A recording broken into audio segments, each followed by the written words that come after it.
Hello everybody, it's Steph Davis here from flipthiswholesaler.net. I've got a brand new Q&A video for you guys today. My question this week comes from Dan, and Dan's email reads, "Hi Steph, I currently have a vacant lot under contract and have been trying to wholesale it for the last few weeks. I've placed bandit signs all over the neighborhood and have been putting ads on Craigslist daily. I don't have access to the MLS and I don't have much cash to spend on advertising for this deal.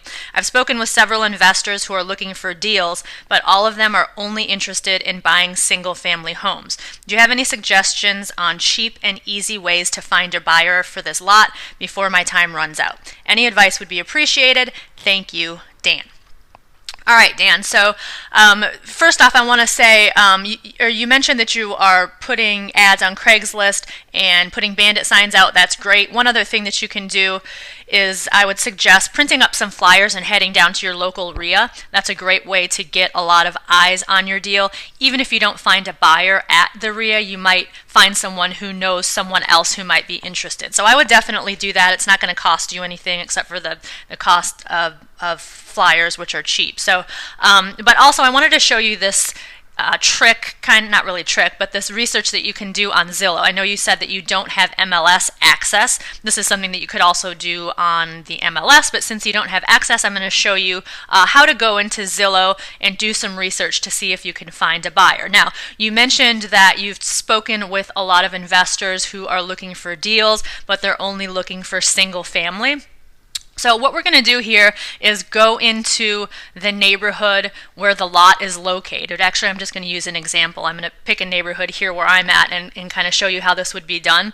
But we're going to go into the neighborhood and see if there are any investors who are currently purchasing lots in that neighborhood. A lot of times if an investor buys one lot, they might be interested in buying another. So what I'm going to do, you see here I'm on Zillow, and you can do a search by address, neighborhood, city, or zip code. I'm going to search by neighborhood. All right, now if I were to do this search and no recent sales of lots came up, then I could expand my search. But for right now, I just want to focus on this particular neighborhood. So I'm just going to use this as an example. This is a neighborhood near me. I actually just got a lead that came in here last week. The neighborhood is called Palmetto Park. So I'm going to just plug that in here. Palmetto Park, St. Petersburg, Florida. And click search. And what first is going to pop up, you see that area there's a border around it. That is the Palmetto Park neighborhood. All of those dots there represent houses that are currently for sale. We're not interested in that right now. We want to look at recent sales, properties that have already sold. So I'm going to go here where it says listing type and click on that tab. And then I'm going to unselect get rid of the houses that are for sale, get rid of the potential listings, and I'm going to click here where it says recently sold. All right, so that's going to give me a list of homes that have, or everything that has recently sold in Palmetto Park. Now, if I go over here to where it says more at the very end, I want to just look specifically at lots. So I'm going to go here where it says home type, and I'm going to get rid of houses, apartments, condos, townhomes, manufactured homes, and just leave lots and land. So that's going to leave me with all of the lots and land that have sold within this neighborhood. And I'm going to go back, sold. You see where it says sold in last? That gives you the option of telling it how far back you want to go. And I'm going to go back 12 months, all right, and see what we come up with. So let's do that. So you see here we've got not a whole lot, but there's 1, 2, 3, 4, 5. 5 recent sales of lots or land in this particular neighborhood. What I did, I looked at these two here on the left, and neither one of those have an address attached to it, so I was not able to look that up to do any research on those. But these two here, if you click on this, it will pull up the address.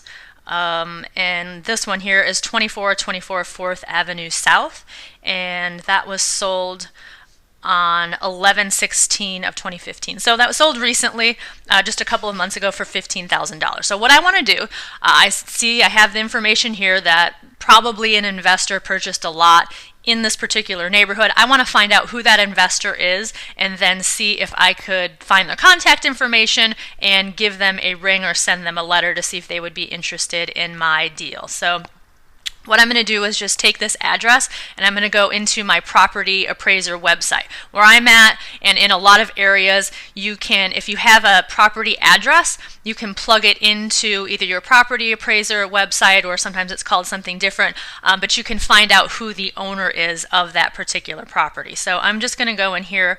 This is, again, my Pinellas County property appraiser website, and I'm going to do a search to find out who bought this lot. Now, if you do not know which of your county's public records are online, I would strongly suggest that you do some research to find that out, because they can be a wealth of information. If you're not sure how to find that out, go to the website N as in Nancy, E, T as in Tom, R, online. So it's netronline.com, and you can do a search for your county, and it will give you all of your county's public records that have websites. And again, I would strongly encourage you to get very familiar with those. Spend a day or two just going through all of them to find out what information you can get, because you can do a lot of really great research many times, or most times for free, using these websites. So anyway, I'm going to plug in this address to find out who bought this lot. And it says Tiger Real Estate Opportunity Fund. What I like to do is, really quickly, I'm just going to do a search. I can also search on this website by owner, and I just like to see, just out of curiosity, I like to see if this particular company owns any other vacant land or property. So I'm going to do another search by name, and let's see here, I'm just going to plug that in here, Tiger Real Estate Opportunity. And you see here they own quite a few properties. Several of these is vacant land, single family apartment house. So this right here would be a very good lead for a potential buyer for this lot. Okay, they just bought a lot for pretty cheap in this particular neighborhood just a couple of months ago, and they've got a whole bunch of other properties, single family vacant land, duplex. So I'm going to try and find who this person is, see if I can find their contact information. The first thing that I always do when I'm trying to find a potential buyer or seller's contact information is I just take their name or their company name, and I go into Google and I just do a search. So I'm going to do that. And for this particular company, actually the very first entry here in Google is their website. And if I click on that, you see here it gives me a phone number. So there you go. That took about 5 minutes. I would just give this phone number a call and say, hey, I saw that you own a couple of lots in Palmetto Park. I've got a lot for sale that I'm wholesaling. Would you be interested? Okay, so this is just a quick and easy way, something that would take you, 5 minutes to do. As you have just seen, it doesn't cost you anything, and you could have a potential buyer on the line very quickly. Just to show you another example here on this map, this lot here that was sold, let's see, it was sold for $10,000. I'm going to pull up the information on this lot. And this was 2348 2nd Avenue South, sold in September of last year, so not too long ago, for 10 grand. So again, I'm just going to take this address and I'm going to plug it into my property appraiser website, find out who owns it. This is owned by 525 Capital Management, LLC. Again, I just like to be nosy. I like to get as much information as I possibly can. So I'm just going to do a search for their name here and find out if they own any other properties or vacant land. And as you can see here, they own 2 lots in this particular neighborhood and then a condo. So again, this would be another really good candidate for a buyer who might be interested in this deal. I'm again going to go to Google to see if I can find their contact information, and I'm just going to plug their company name in there.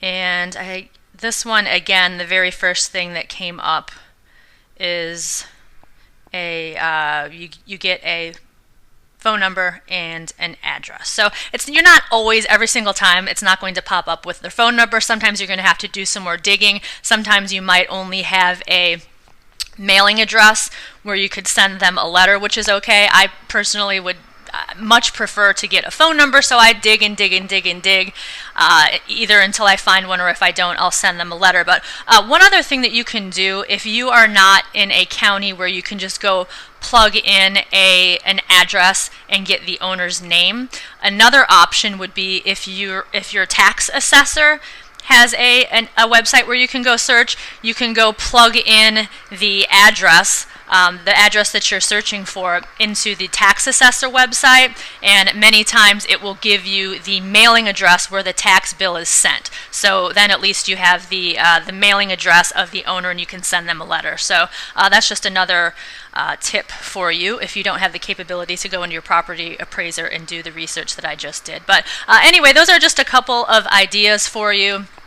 Again, I would print up some flyers, take it to your local RIA, and then do as much research as you can online to see if you can find out if there are investors who are currently buying lots or who own several lots in the area, and then contact them and see if they would be interested in your lot. So I hope that helped. If any of you have anything you would like to add to this, or if you have any questions, feel free to leave a comment below here underneath this video. If you're watching this video on YouTube, I do have comments disabled, but you can feel free to go over to my blog, flipthiswholesaler.net, and leave a comment or question if you have one. That's all for today. You guys have a wonderful afternoon, and I will see you next week. Bye-bye.